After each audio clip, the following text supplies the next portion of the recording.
एका छोट्याशा सुंदर गावात एक खूपच बारीक प्रेमळ आजी एकटी राहत होती.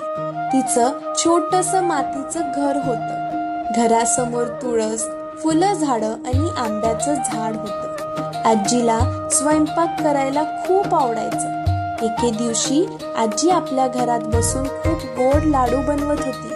ती बेसन भाजत होती. तुपाचा खमंग वास सगळ्या घरात पसरला होता. घम घम घम घम घम घम. आजी हसत होती. ती एक लाडू उचलते, फू फू थंड करते आणि खाते. अरे वा, किती गोड झालेत माझे लाडू, आजी आनंदाने म्हणाली. तेवढ्यात शेजारची बाई आली. काय ग आजी, काय करतेस, तिने विचारलं. लाडू करते बाई, आजीने हसून उत्तर दिले. इतके खास कशासाठी, शेजारीने विचारले.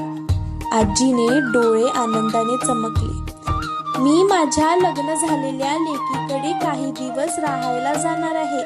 तिच्यासाठी गोड लाडू नेते, आजी प्रेमाने म्हणाली. सकाळ झाली. पक्षी चिवचिवले. आजीने देवाला नमस्कार केला. तिने लाडू कापडाच्या पोटलीत बांधले, काठी घेतली, घराला कुलूप लावलं.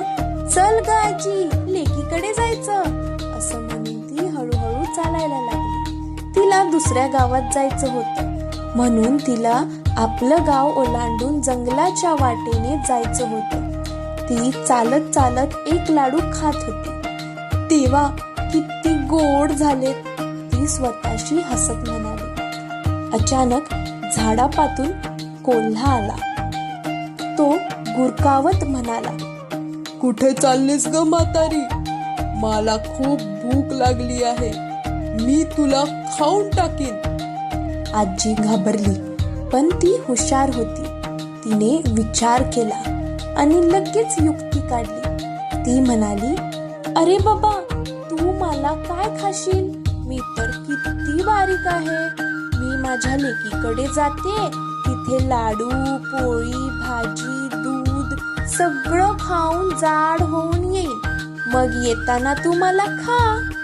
कोल्हा खुश झाला. बरं, लवकर ये, असं म्हणून त्याने आजीला सोडून दिलं. थोडं पुढे गेल्यावर वाघ समोर आला. तो डरकाळी फोडून म्हणाला, मला खूप भूक लागली आहे, मी तुला खाईन.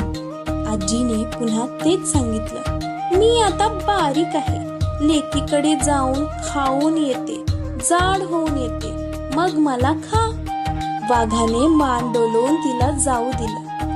आजी लेकीच्या घरी पोचली. लेक खूप खुश झाली. आजीने लेकीला लाडू दिले. दोघींनी लाडू खाल्ले. पोळी, भाजी, दूध, भात सगळं खाल्लं. आजी आनंदात राहिली. पण काही दिवसांनी आजी म्हणाली, आता मला माझ्या घरी जायचं आहे.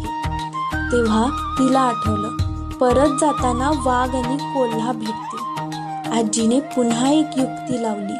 आजीने लेकीला विचारलं, तुझ्या बागेतील एक मोठा भोपळा देशील का ग पोरी?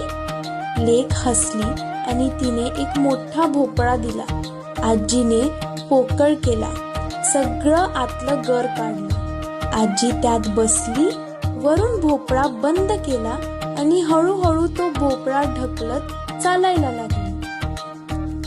कोल्हा आला. म्हातारी कुठे आहे? तो म्हणाला. आजीने आतून आवाज केला. मी लाडू खाऊन इतकी मोठी झाली की भोपळा झाले. कोल्हा घाबरला आणि पळून गेला. पुढे वाघ आला. कुठे आहेस ग म्हातारे? तो म्हणाला. मी भोपळा झाली, असा आवाज आला. वाघ घाबरून जंगलात पळून गेला. आजी सुरक्षित घरी पोचली. आजी घरात आली. देवाला नमस्कार केला. हुशारी, धैर्य आणि शांत डोकं असलं की संकटातून सुटका होते, ती हसत म्हणाली. तर पोरांनो, आपण या कहाणीतून काय शिकलो? अक्कल असले तर संकटावर मात करता येते. हुशारी आणि धीर हे शक्तीपेक्षा मोठं असतात.